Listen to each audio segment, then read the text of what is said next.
하나님 말씀 요한계시록 2장 1절부터 7절까지 말씀 보겠습니다.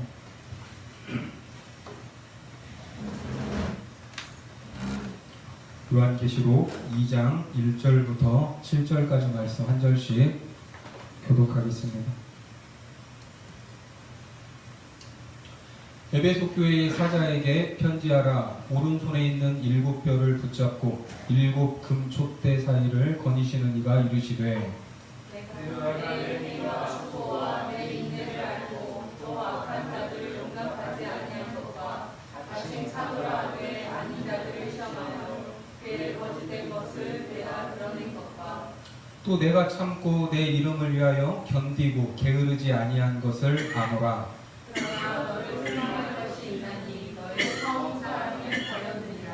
그러므로 어디서 떨어졌는지를 생각하고 회개하여 처음 행위를 가지라. 만일 그리하지 아니하고 회개하지 아니하면 내가 내게 가서 내 촛대를 그 자리에서 옮기리라. 오직 내게 이것이 있으니 내가 율라장의 행위를 미워하는도다. 나도 이것을 미워하노라. 오직 같이요. 시작. 귀 있는 자는 성령이 교회들에게 하시는 말씀을 들을지어다. 이기는 그에게는 내가 하나님의 낙원에 있는 생명나무의 열매를 주어 먹게 하리라. 아멘. 예, 감사합니다. 오늘 요한계시록 세븐처치 5번째 시간입니다. 계시록의 본론이 1장 9절부터 시작됐지만 이제 오늘부터 시작되는 7교회의 내용이 실질적인 본론입니다. 7교회가 있던 도시들은 당시의 이 아시아주라는 것은 지금의 터키 서부 지방입니다. 오늘날 우리는 그곳을 소아시아라고 부르는데 이 소아시아는 당시 세계를 제패했던 이 로마 제국에 소속된 하나의 지역이었습니다. 그 이름을 아시아라고 불렀고 지금 우리나라가 위치한 이 아시아 대륙과는 다르죠. 자, 그러면 이 당시에 교회가 많이 있었는데 왜 유독 7도시에 있던 7교회들만 선정이 됐는가? 이게 누구 마음이에요? 그렇죠. 이게 물론 이제 주님 마음이죠. 주님 마음인데 이 7교회와 이 7교회가 속한 도시를 보면 이렇습니다. 이 7도시에는 뭐가 있었냐면 그곳 이 아시아주 내에 모든 우편물들을 취급하는 우체국이 있었습니다. 우체국. 그래서 당시에는 거의 유일한 이 의사소통 수단이 뭐였어요? 이 편지였죠. 편지. 그래서 이 서신과 편지가 모이는 곳입니다. 그래서 이 편지를 주고받기에 조금은 수월했던 곳이 바로 7교회가 위치했던 이 각 도시들입니다. 자, 이 7도시 중에 첫 번째 도시가 오늘 이제 등장을 하는 이 에베소라는 이 도시인데 이 에베소를 처음으로 출발을 해서 이제 마지막 7번째 도시가 어디냐면 라오디게아까지 이제 그 순차적으로 첫 번째 도시, 두 번째 도시, 세 번째 도시, 그리고 7번째 도시까지 이제 순차적으로 갈 수 있는 이제 순환 도로가 있었습니다. 도로가. 자, 이 당시의 지형을 우리가 이제 지도를 놓고 살펴볼 수도 있지만 이제 7교회가 나오고 이제 7도시가 나오는데요. 자, 우리나라 지명으로 좀 더 이해하기 쉽게 설명을 해드리겠습니다. 자, 오늘 시작하는 이 에베소를 우리나라에서 어디라고 생각을 하시면 되냐면 이 목포라고 생각을 하면 돼요. 목포 다 가보셨죠? 자, 이 목포는 뭐죠? 목포는 하면 뒤에 다 나오는 말이 뭐예요? 그렇죠. 항구다죠. 에베소도 마찬가지로 항구도시였습니다. 항구도시. 그래서 이 목포를 시작해서 1번 국도를 쭉 타고 가다 보면 큰 도시가 나와요. 큰 도시. 대도시가 나오는데 거기가 어디예요? 광주가 나오죠. 광주. 자, 광주가 이제 이 계시록에 나오는 두 번째 도시. 서머나입니다. 서머나. 그리고 이제 광주에서 조금 더 위로 올라오면 큰 도시가 어디가 있어요? 전주가 있죠. 전주 가보셨어요? 안 가보셨어요? 가보셨죠? 요즘에 그 한옥마을로 유명한데 이 전주가 바로 버가모입니다. 버가모. 그리고 이제 전주에서 이 호남고속도로를 타고 조금 더 위로 올라가면 충청도의 큰 도시가 어디가 있어요? 그렇죠. 대전이 있죠. 대전이 두아디라입니다. 두아디라. 그리고 이제 여기에서 위로 올라가는 게 아니라 이제 아래로 꺾여요. 저 경상도 방향으로 가서 경상도로 내려가면 큰 도시가 어디가 있죠? 대구가 있죠. 대구. 네? 대구가 어디냐면 사대입니다. 사대. 사대. 자, 대구 이제 대구를 찍고 다시 어디로 가냐면 또 큰 도시 울산으로 가는 거예요. 울산. 거기가 빌라델비아. 빌라델비아 찍고 이제 마지막 우리나라 제2의 도시가 어디죠? 부산. 이 라오디게아까지 가는 자 그런 여정이었어요. 이 순차적으로 7교회에. 네? 그래서 이런 식으로 7도시가 연결이 되는 거예요. 실제 당시에도 7도시를 잇는 순환 도로가 있었습니다. 자, 그래서 에베소에서 라오디게아까지 각 도시 사이의 거리가 약 한 50에서 60km 정도가 되는 거리였고, 각 도시마다 걸어서 가면 하루에 한 50km 정도는 걸어갈 수 있어요. 하루 종일 걸어가면. 보통 군대에서 행군을 하면 이제 이 정도 걷는데, 그 7도시의 사이 7개의 도시가 있으니까 이 사이가 이제 6구간이겠죠. 6구간. 그래서 7도시를 다 돌아서 돌아오게 되면 그 거리가 어느 정도냐면 한 340에서 400km 정도가 되는 거리였습니다. 여기에서 부산까지 가는 거리겠죠. 서울에서. 자, 그런 거리였고, 이 거리를 만약에 걸어간다고 하면 며칠 정도 걸리겠습니까? 한 10일 정도가 이제 소요가 되는 그런 거리였습니다. 자, 그래서 이 로마의 큰 도로상에 위치해 있던 이 7도시들은 교통의 요충지였고 정치, 경제, 문화의 중심지이기도 했습니다.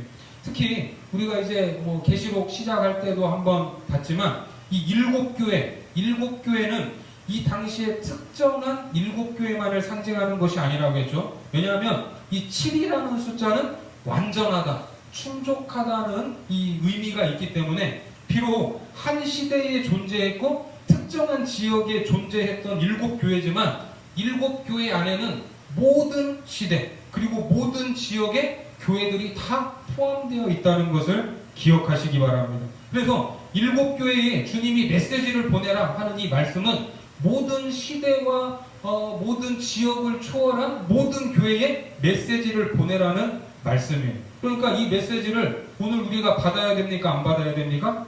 받아야 된다는 거예요. 자, 그래서 이제 이 메시지를 받는 교회들은 뭐 어떤 교회는 에베소 교회를 더 많이 닮을 수도 있고 어떤 교회는 버가모 교회를 더 많이 닮을 수도 있습니다. 그리고 어떤 교회는 7교회가 받았던 이 책망들을 다 들을 수도 있고 또 어떤 교회들은 또 칭찬을 들을 수도 있는 거예요. 그래서 우리도 이 시대에 존재하는 하나의 지역교회로서 7교회에 주시는 이 메시지를 통해 책망거리가 있다면 회개해야 되고 칭찬받는 교회와 성도들이 되어야 될 줄 믿으시기 바랍니다. 자, 오늘 이제 첫 출발점이 되는 교회가 어느 교회예요? 에베소 교회입니다. 에베소 교회. 자, 지금의 교회는 이제 아주 이 좋은 이름을 지어서 막 세계로 뻗어나가는 무슨 온누리교회, 지구촌교회 뭐 많이 있잖아요. 길가온 교회는 우리나라에 하나밖에 없어요. 찾아보세요. 하나밖에 없어요. 길가온 교회는. 자, 그런데 이 당시의 교회 이름은 그 지역의 이름이 바로 교회의 이름이었습니다. 에베소에 있으니까 에베소 교회가 됐어요. 자, 성경에도 바울이 기록한 무슨 서신이 있죠? 에베소서가 있죠. 에베소서. 우리가 각 지역에 있는 이 교회를 정확하게 이해하기 위해서는 그 지역에 대한 어떤 이 배경을 정리할 필요가 있는데 이 에베소에서 사도 바울이 활동했던 적이 있습니다. 바울이 들어가서 3년이 넘도록 전도를 하고 복음을 전했던 도시가 바로 에베소였어요. 자, 이 에베소는 목포는 항구다처럼 에베소도 항구도시였습니다. 항구도시. 그래서 이 교역량이 많았어요. 교역량. 한마디로 일거리가 많은 먹고 살기에 좋은 도시였습니다. 자, 그렇게 경제 활동이 활발하게 일어나니까 도시에 돈이 많겠어요? 안 많겠어요? 돈이 많았고 그리고 그 돈을 벌기 위해서 사람들이 여기저기에서 몰려오던 도시, 거기가 바로 에베소였습니다. 자, 돈도 있고 그리고 여기저기에서 별의별 사람들이 다 몰려와 있으면 그 도시의 분위기가 어떻겠습니까? 그 도시의 분위기가 흥청망청한 분위기겠죠.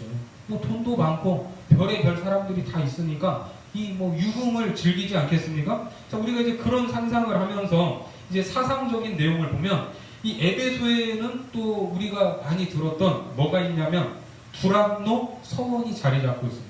두란노 서원. 자, 우리나라 이거 두란노 서원이라는 출판사가 있는데 거기에서 이름을 짜왔지만 이 투란노스라는 사람이 가지고 있던 강연장이었습니다. 두란노 서원. 그러니까 이제 무슨 성경을 가르치는 그런 곳은 아니었고 당시에 철학 그리고 우상에 대한 책들이 그 두란노 서원에 가득했어요.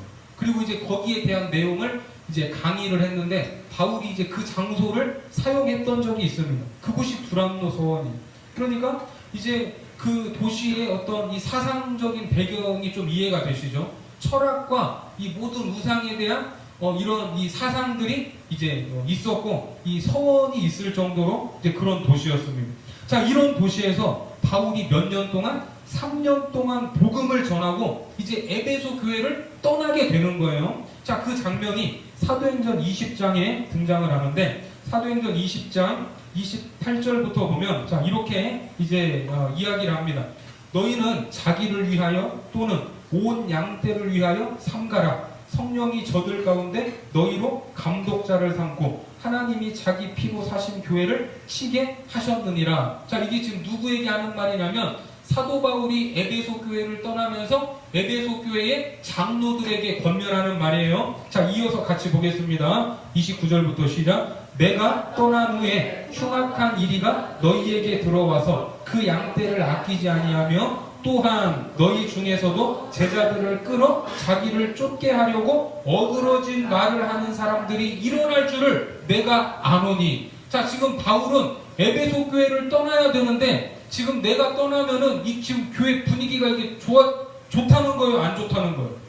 좀 뭔가 안 좋아질 것을 염려하는 거예요. 바울이 이제 떠나면서 그러면서 이제 부탁을 하는데 이 부탁을 합니다. 31절부터 같이 봅니다. 시작. 그러므로 너희가 이를 깨어 내가 3년이나 밤낮 쉬지 않고 눈물로 각 사람을 훈계하던 것을 기억하라. 지금 내가 너희를 주와 및 그 은혜의 말씀께 부탁하노니 그 말씀이 너희를 능히 든든히 세우사 거룩해 하심을 입은 모든 자 가운데 기업이 있게 하시리라. 자, 이러면서 마지막 권면을 한 거예요. 그 장로들에게.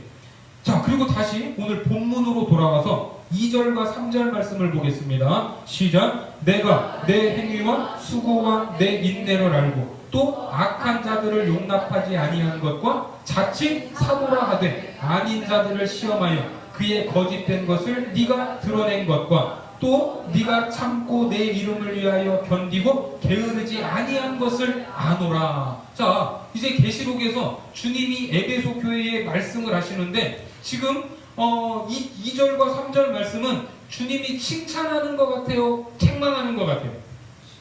그렇죠. 지금 칭찬을 하고 있죠. 칭찬을. 네가 열심히 했다. 악한 자들을 용납하지 않았다. 자칭 사도라고 하는 사람들을 시험해서 거짓된 것을 잘 밝혀냈다. 자, 이게 무슨 말일까? 이게 에베소 교회는 교회 안에 많은 이상한 이단들이 자체적으로 발생하기도 하고 외부에서 침투해 들어오는 상황이었습니다. 사도 바울이 이제 3년간 그 교회를 세우고 말씀으로 잘 가르쳤는데 예상을 했어요. 예상을 하고 있었지만 바울은 어떤 사람이에요? 지역교회의 목회자가 아니라 선교사, 이제 교회를 떠나야 했기 때문에 이제 그게 너무나 염려돼서 교회 장로들에게, 교인들에게 그거를 권면하고 떠났던 것입니다. 바울이 떠나고 나니까 바울이 예상한 대로 그런 사람들이 들어왔어요, 안 들어왔어요? 들어왔어요. 이 당시에는 순회 전도자라는 이름으로 목회자가 없는 교회에 이게 몇 달씩 와가지고 몇 주씩 와서 말씀을 가르치는 사람들이 있었습니다. 그런데 이 말씀에 깊이가 없고 믿음이 연약한 성도들은 그 순회 전도자, 목사라고 하고 전도사라고 하고 그런 사람들이 와서 제가 말씀 잘 가르쳐 드리겠습니다. 저 예루살렘에서 왔습니다. 저 예수님도 몇 번 봤습니다. 멀찌감치 보긴 했지만 이런 사람들이 와가지고 말씀을 전한다고 하면 순진한 사람, 믿음이 연약한 사람들은 그게 된장인지 거식인지 알아요, 몰라요? 분별할 능력이 없는 거예요. 이 말을 해도 아멘, 저 말을 해도 아멘.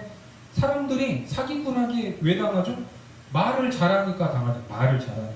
틀린 말이어도 거짓말이어도 계속 같은 말을 하면 넘어가게 됩니다. 들으면 진짜인 것 같아요. 이처럼 순회 전도자라는 이름으로 여기저기 다니면서 사람들에게 말을 많이 하니까 이 사람들 언변이 얼마나 좋았겠습니까? 거짓말도 진짜처럼 하면 설득력이 있는 거예요. 그런 말발로 자기들에게 집중하게 만들어서 돈을 벌고 이것을 직업으로 자기 욕심을 채우는 사람들도 있었습니다. 그게 누구예요? 오늘 본문 2절에 나오는 자칭 사도라는 사람들이었어요. 자칭 사도예요. 자칭 사도. 이런 이단의 침투는 초대교회를 어지럽히고 내부적인 혼란을 야기하게 만들었는데, 자, 여기에 오늘 본문에 보면 우리에게 조금 익숙한 이름이 하나 있습니다. 자, 본문 6절로 가셔서 같이 한번 읽겠습니다. 6절 시작. 오직 내게 이것이 있으니 네가 니골라당의 행위를 미워하는도다. 나도 이것을 미워하노라. 저기에 좀 많이 들어봤던 이름이 나오죠. 누구예요? 니골라가 누구죠? 이 사람은 사도행전 6장에서 나옵니다. 사도행전 6장 5절 같이 보겠습니다. 시작. 온 무리가 이 말을 기뻐하여 믿음과 성령이 충만한 사람 스데반과 또 빌립보, 브로고로와 니가노르, 디몬과 바메나와 유대교에 입교했던 안디옥 사람 니골라를 택하여. 자, 니골라가 누구예요? 초대교회에 최초로 세워졌던 7 집사 중에 한 사람. 그 사람이 바로 니골라였습니다. 자, 이 니골라가 당을 만들었어요. 이 당을 만들어서 교회 안에 심각한 폐해를 끼치고 있었습니다. 자, 어떤 폐해인가? 이제 성경에는 나오지 않지만 어느 문헌에 의하면 이 니골라 집사가 이제 타락해가지고 성적인 방종을 부추겼다고 합니다. 그래서 다른 남자가 이 자기 아내와 결혼을 하는 걸 이제 허용을 한 거예요.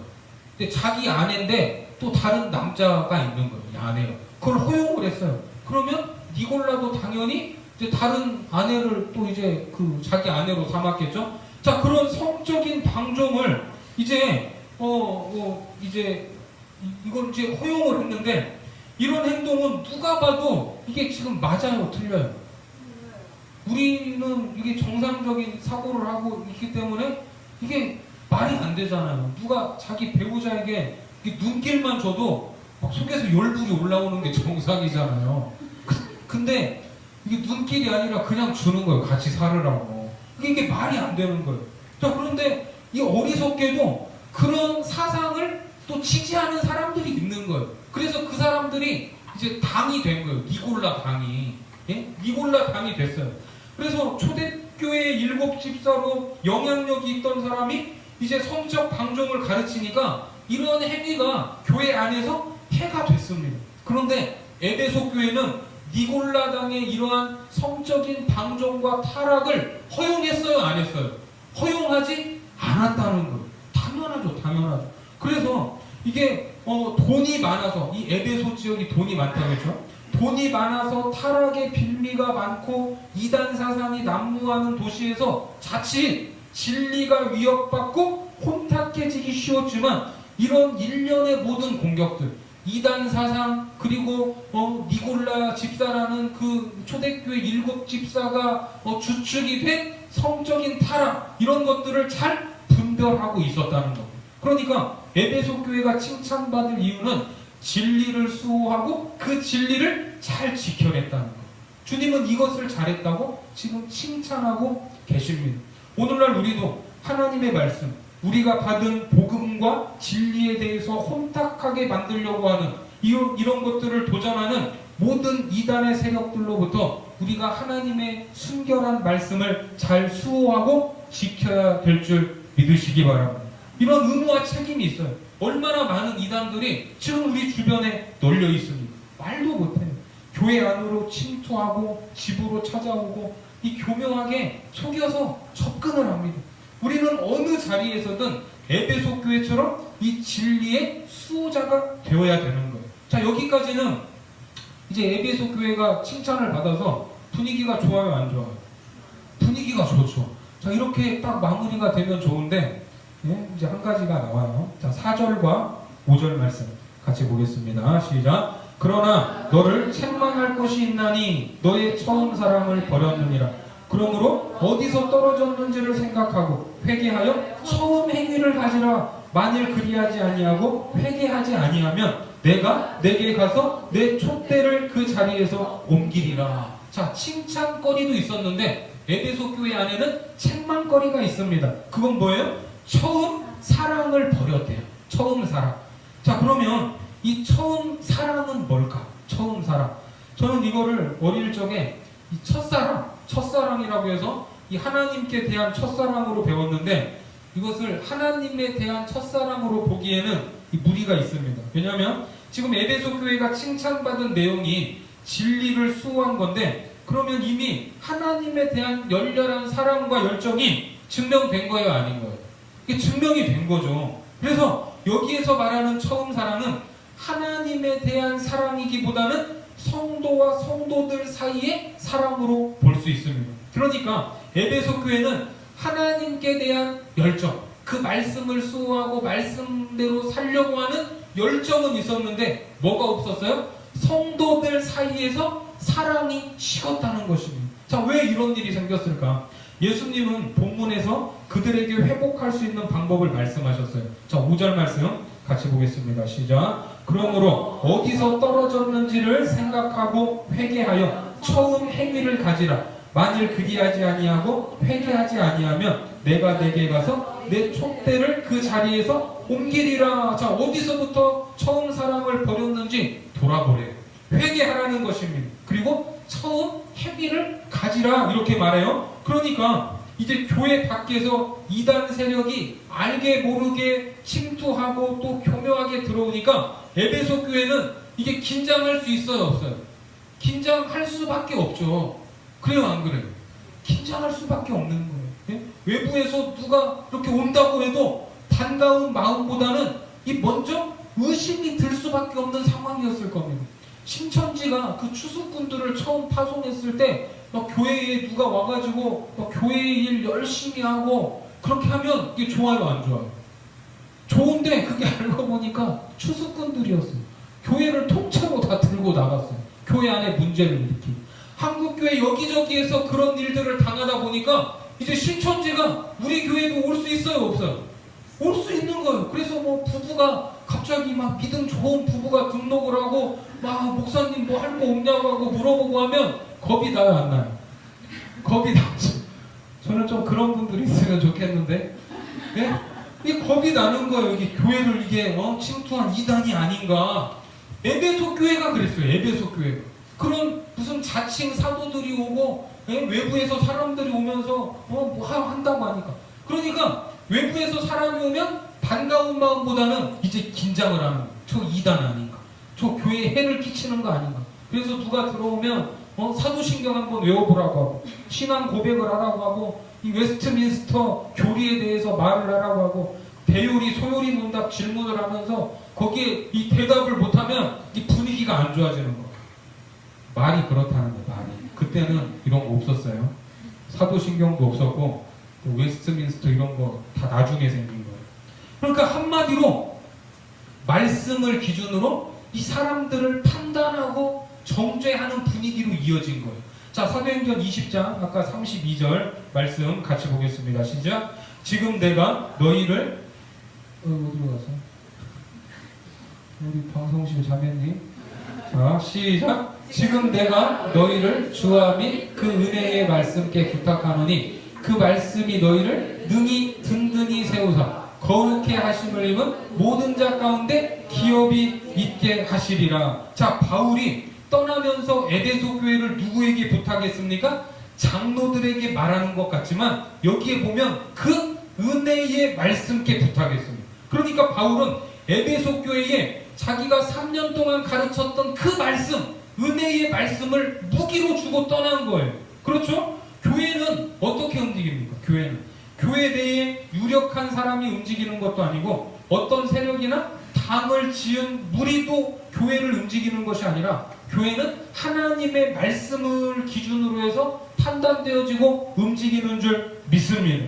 에베소 교회에 그 은혜의 말씀이 주어졌습니다. 그래서 에베소 교회는 그 은혜의 말씀을 가지고 무엇을 잘했어요? 외부에서 들어오는 이단들을 잘 촉간했습니다. 내부에서 조용히 일어나는 이 니골라당을 잘 쫓아냈습니다. 그 은혜의 말씀으로. 예? 은혜의 말씀으로. 이해가 되시죠? 그런데 이런 것들이 일상이 되고 체질화가 되다 보니까 이제 그 은혜의 말씀을 이제 어디다가 들이대기 시작하는 거예요. 어디다가? 이제 같이 있는 성도들에게 들이대기 시작한 겁니다. 성도들에게. 하지만 이 교회 안에는 연약한 사람이 있습니다. 믿음이 어린 성도들이 있습니다. 연약해서 아직 어려서 실수하는 사람들이 있어요. 그런데 이제 그런 꼴을 보는 거예요, 못 보는 거예요? 못 보는 거예요. 용납하지 못하는 거예요. 그런 일들이 생긴 거예요. 한마디로 형제에 대한 사랑을 놓치기 시작했습니다. 뭘 잘못하면 의심과 판단의 눈초리로 바라보기 시작했습니다. 자, 이런 일들은 오늘날 교회에서도 많이 일어나는 일들이죠. 하나님께서 우리에게 은혜의 말씀, 진리의 말씀을 주셨습니다. 그 말씀의 검, 이 성령의 검은 모든 적 그리스도와 이단들과 같은 사탄의 세력을 무찌르는 무기로 사용이 되어야 되죠. 여기에는 이의가 있어요, 없어요? 이의가 없어요. 그런데 문제는 이 칼이 교회 안에서도 어떤 무기, 공격용 무기로 사용된다는데 문제가 생기기 시작했습니다. 교회 안에서의 칼은 공격용 무기가 아니라 수술용 칼로 사용이 되어야 됩니다. 진리와 은혜라는 칼은 사랑하기 때문에 회복시키고 사랑하기 때문에 살리는 데 사용되어져야 될 줄 믿으시기 바랍니다. 그래서 교회 안에서는 회복시키고 살리는 것으로 결론 나지 않으면 아무것도 아닌 거예요. 이게. 그래서 에베소 교회는 외부의 적들을 이기는 데는 성공했어요. 칭찬받았어요. 그런데 내부적으로 사랑하는 데는 실패했기 때문에 칭찬과 책망이 동시에 존재하게 된 것입니다. 저와 여러분들도 마찬가지로 신앙생활을 하면서 완벽할 수 있습니까? 없습니까? 예? 완벽할 수 있어요? 없어요? 완벽할 수 없죠. 완벽할 수가 없습니다. 저도 마찬가지로. 때로는 실수할 수 있습니다. 말에서도 실수할 수 있고 행동으로도 실수할 수 있습니다. 그런데 그런 실수와 잘못이 있었을 때 성경은 뭐라고 말합니까? 마태복음 18장 말씀에 보니까 내 형제가 죄를 범하거든 가서 너와 그 사람과만 상대하여 권고하라. 만일 들으면 네가 내 형제를 얻은 것이요 같이요. 만일 듣지 않거든 한두 사람을 데리고 가서 두세 증인의 입으로 말마다 확증하게 하라. 만일 그들의 말도 듣지 않거든 교회에 말하고 교회의 말도 듣지 않거든 이방인과 세리와 같이 여기라. 자, 누가 잘못했어요. 실수했어요. 그러면 어떻게 하래요? 그 사람과만 단 둘이 상대를 하래요. 왜? 그 죄를 덮어주고 돌이킬 수 있는 기회를 주고자 함입니다. 아멘이십니까? 자, 그래서 그 형제가 이 죄를 인정하고 돌이키면 좋은데 그렇지 않으면 어떻게 하래요? 이제 뭐 그 형제와 좀 친한 사람, 그 형제가 잘 따르는 사람, 좀 두세 사람 데리고 가서 이제 또 권면을 시키는 거예요. 두 번째 기회를 줍니다. 그리고도 말을 안 들으면 이제 교회에 공적으로 권면을 합니다. 기회를 몇 번을 줬어요? 3번은 주라는 거예요. 3번은. 이런 과정이 왜 필요하죠? 인생이 연약하기 때문이에요. 그리고 그 사람을 살리기 위함입니다. 그런데 실수나 허물이 발견되면 처음부터 지금 성경에는 단 둘이만 상대하라고 그랬는데 처음부터 막 동네 방네 막 소문을 내고 막 김집사한테 전화를 해서 그거 알아? 뭔데 하면 아유 그냥 말 안 하려고 그렇게 궁금증 유발해가지고 온 동네에 소문내고 우리 교회는 생긴 지 얼마 안 돼서 그런 분들이 안 계세요. 그 사람에게 회복의 기회를 주지 않고 그냥 처음 뭐 잘못하면 완전히 그냥 집 뭉개버려요. 상대방을 일어나지 못하게 만들어버립니다. 그러면서 뭐라고 말하는지 알아요? 누가 틀린 말 했냐고, 내가 없는 말 했냐고. 이거 다 교회를 위한 거라고, 이거 하나님을 위한 거라고. 그게 말이에요? 뭐예요 그게? 예? 이게 과연 그럴까요? 그것이 오늘 에베소 교회가 책망받은 이유입니다. 교회는 성도들이 모여있지만 여전히 불완전하고 허물이 많이 있습니다. 그래서 교회 안에서 일을 하다가 보면 서로 마음이 맞지 않을 수도 있고 마음이 상할 수도 있습니다.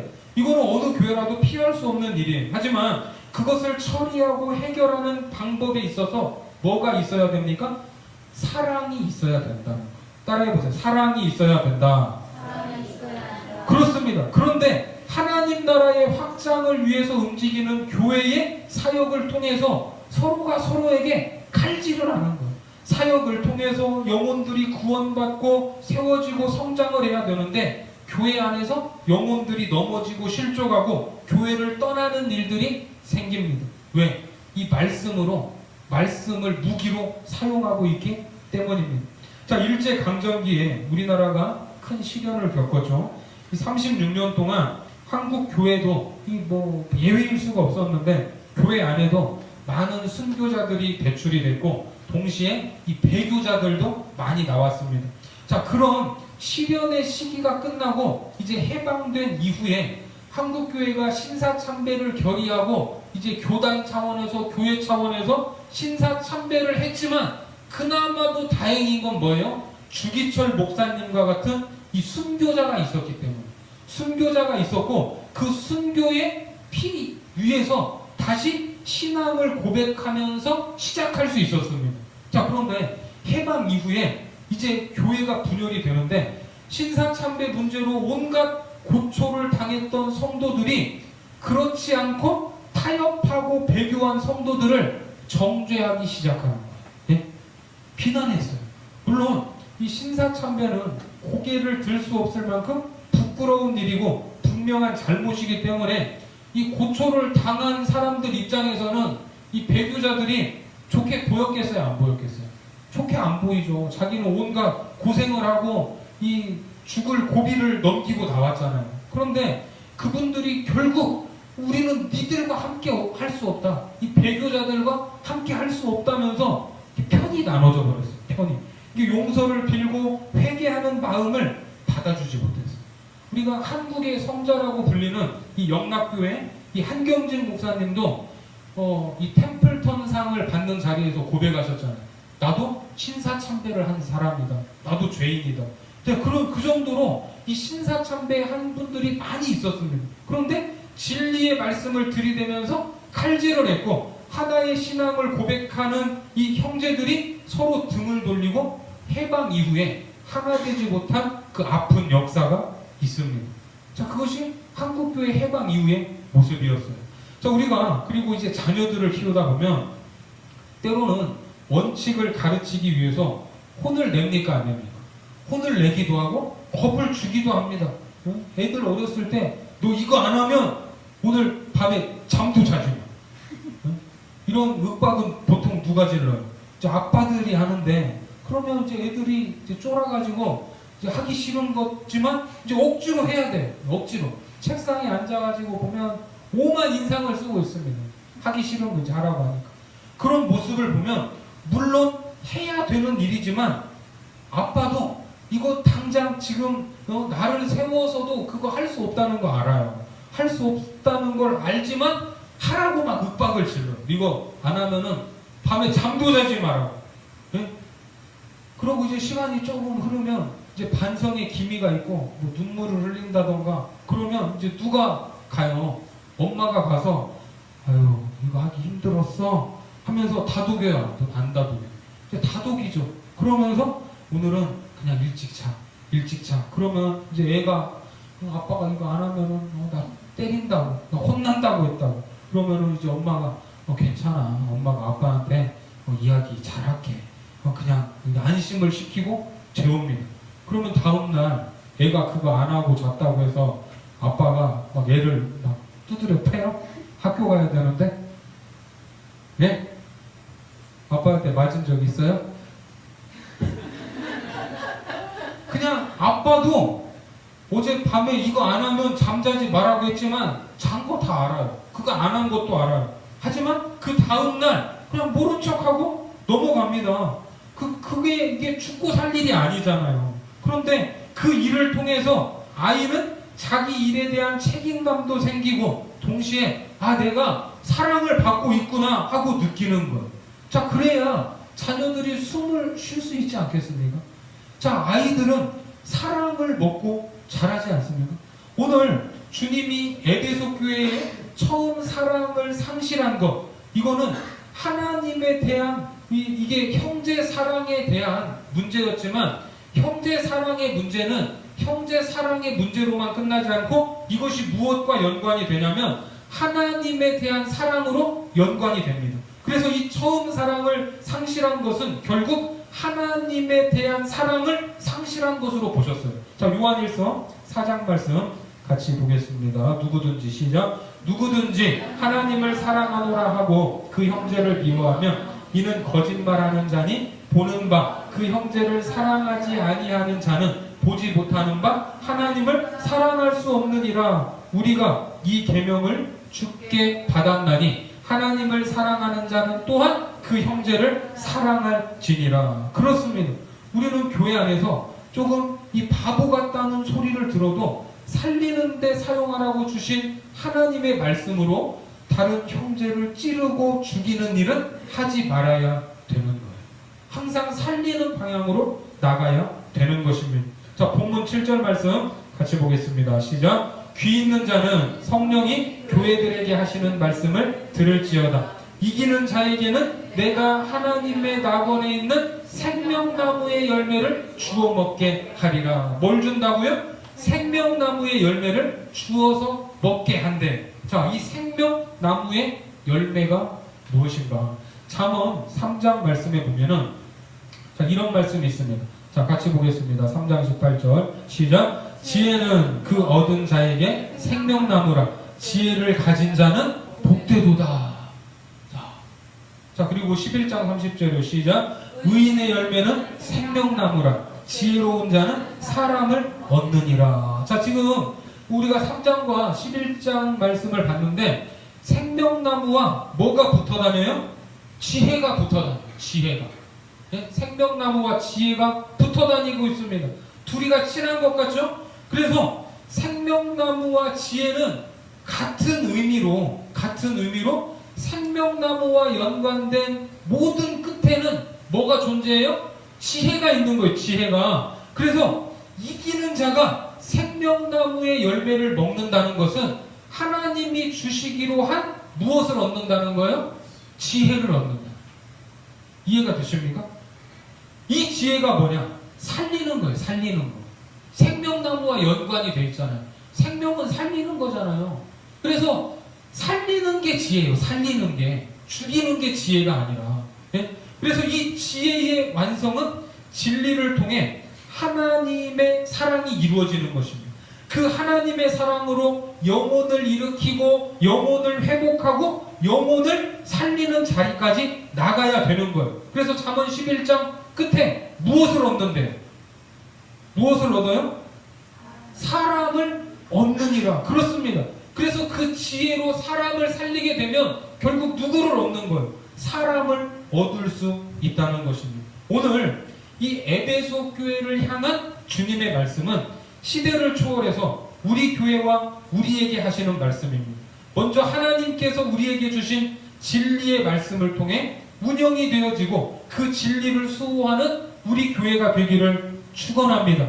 그리고 또한 교회 안에서 그 은혜의 말씀으로 뭘 해야 돼요? 영혼들이 치유되고 회복되는 사랑이 가득한 교회가 되면 우리가 무엇을 얻을 수 있어요? 사람들을 얻을 수 있다는 것입니다. 그 많은 사람들을 얻을 수 있는 저와 여러분들 또 우리 교회가 되시기를 주님의 이름으로 축원합니다. 기도하겠습니다.